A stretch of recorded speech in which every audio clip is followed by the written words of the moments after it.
राजा ने अपने मंत्री से पूछा, संसार में बहुत से लोग नास्तिक भी होते हैं जो भगवान को नहीं मानते। तो एक राजा ने अपने मंत्री से कहा, क्या भगवान होते हैं? तो मंत्री बहुत बुद्धिमान था, इसने पूछा क्या भगवान होते हैं?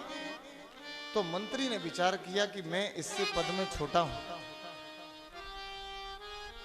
मैं यदि इसे कोई जवाब कड़क करके दूंगा तो इसे अच्छा नहीं लगेगा। तो मंत्री ने कहा, बोले महाराज आप कितनी हल्की बात करते हैं, भगवान होते हैं? अरे ये तो हमारे गांव के किसान का 5 वर्ष का बेटा बता देगा कि भगवान होते हैं या नहीं होते हैं। 5 वर्ष का बेटा किसान का बता देगा कि भगवान होते हैं कि नहीं होते।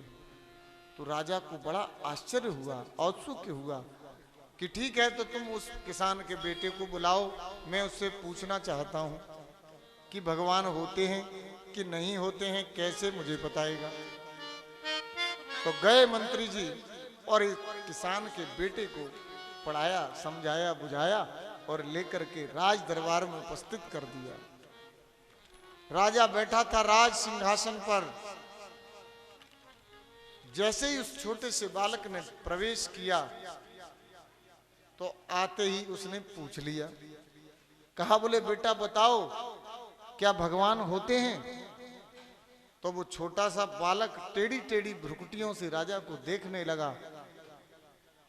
एक बार पूछा, राजा ने दूसरी बार पूछा तो उस बालक ने कहा, बोले महाराज मैं तो समझता था कि राज दरबार में बड़े सभ्य पुरुष रहते होंगे, राजा बड़ा सदाचारी होता होगा, लेकिन यहाँ तो सिवाय उद्दंडता के कुछ है ही नहीं। तो राजा को बड़ा अटपटा लगा, बोले उद्दंडता?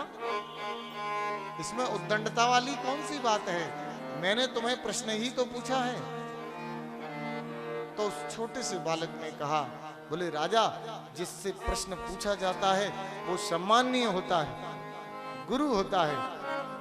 मैं दरबार में आकर के खड़ा हुआ, ना तो तुमने मुझे जल के लिए पूछा, न किसी भी सम्मान के लिए तुमने मुझसे कुछ भी कहा और सीधे प्रश्न दाग दिया, ये कोई मर्यादा है?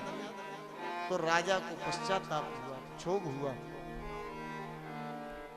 कहा, बोले ये बात तो सही है, लेकिन कोई बात नहीं, क्षमा कर दो, बैठ जाओ, बताओ क्या करना है, पहले हम तुम्हारा आतिथ्य कर लेते हैं, बताओ तुम्हारा क्या आतिथ्य किया जाए। तो उस बालक ने कहा, बोले देखो अब तुम ज्यादा कुछ मत करो, मेरे लिए 1 गिलास दूध मंगा दो। तो 1 गिलास दूध जो है उस किसान के बेटे को दिया गया। तो वो क्या करने लगा कि दूध उस गिलास में उंगली डालता है और बाहर निकालता है। तो राजा ने पूछा, बोले बेटा तुम ये क्या कर रहे हो, तुम बार बार उंगली डालते हो दूध में और बाहर निकालते हो। बोले मेरी माँ कहती है कि दूध में घी होता है, तो मैं ये देख रहा हूं कि इस दूध में घी है या नहीं है। तो राजा को हंसी आ गई, बोले बेटा दूध में घी होता है, लेकिन ऐसे थोड़ी ना दूध से घी निकल आएगा, पहले दूध को तपाना पड़ेगा, फिर उसको जमाना पड़ेगा, फिर उसको मथना पड़ेगा, फिर उसको अग्नि पर नवनीत करना पड़ेगा, तब उसमें से घृत प्रकट होगा। इस तरह से दूध से घी थोड़े ही निकल आएगा। तो बालक को तो मंत्री ने समझा ही दिया था। बोले महाराज तो सुन लीजिए, इस शरीर को योग की अग्नि में जलाना पड़ेगा। उस परमपिता परमात्मा को प्रकट करने के लिए योग की अग्नि में इस शरीर को जलाना पड़ेगा। धैर्य और समता के जामन से जमाना पड़ेगा, विचार की मथानी से इसको मथना पड़ेगा, और भगवान की भक्ति से इसको नवनीत करना पड़ेगा। साधु पुरुषों के संग से, गुरुओं के संग से जब इसको नवनीत किया जाएगा तो इसमें ज्ञान रूपी घृत प्रकट होगा, और उस ज्ञान रूपी घृत से दीप जलेगा। उस दीप के प्रकाश में उस परम पिता परमात्मा कमल नयन अधोक्षज श्री भगवान का दर्शन होगा। इतना कहते ही राजा गदगद हो गया। बोले ये बालक तो बहुत विद्वान है। प्रसन्न हो गया राजा और दूसरा प्रश्न दाग दिया। कहा बोले बेटा मेरी समझ में आ गया, मैं भ्रमित था कि भगवान होते हैं या नहीं होते हैं, लेकिन तूने सिद्ध कर दिया कि भगवान होते हैं। तो वो बालक भी प्रसन्न हो गया। बोले राजन समझ में आ गया, भगवान होते हैं? बोले हाँ होते हैं। और कुछ पूछना है? बोले हाँ ये पूछना है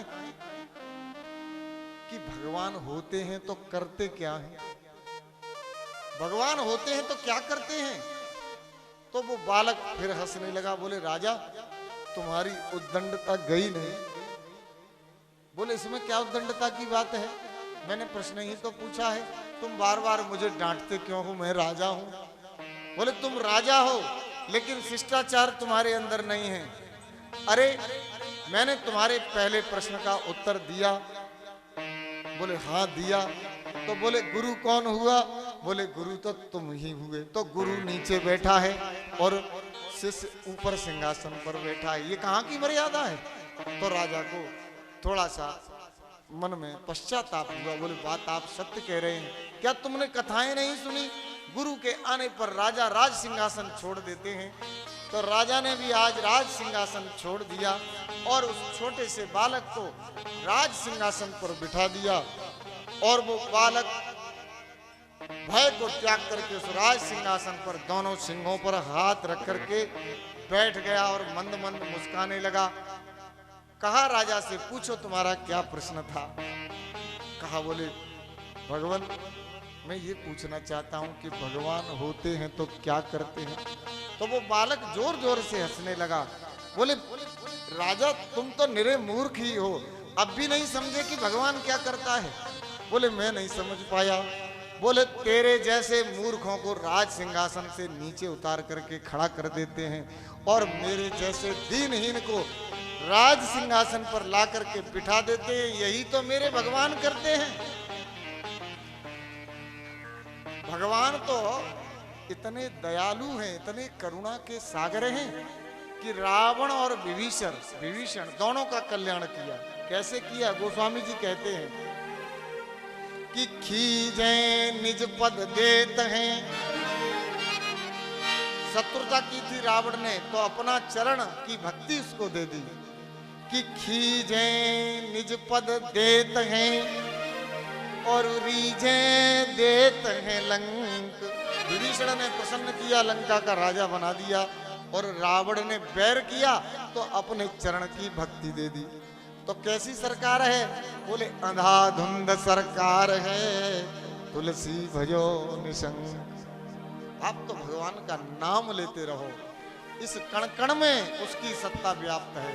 उसकी बिना इच्छा के इस संसार में पत्ता भी हिल नहीं सकता। प्रभु इच्छा के बिना जगत में हिल न सके एक पत्ता।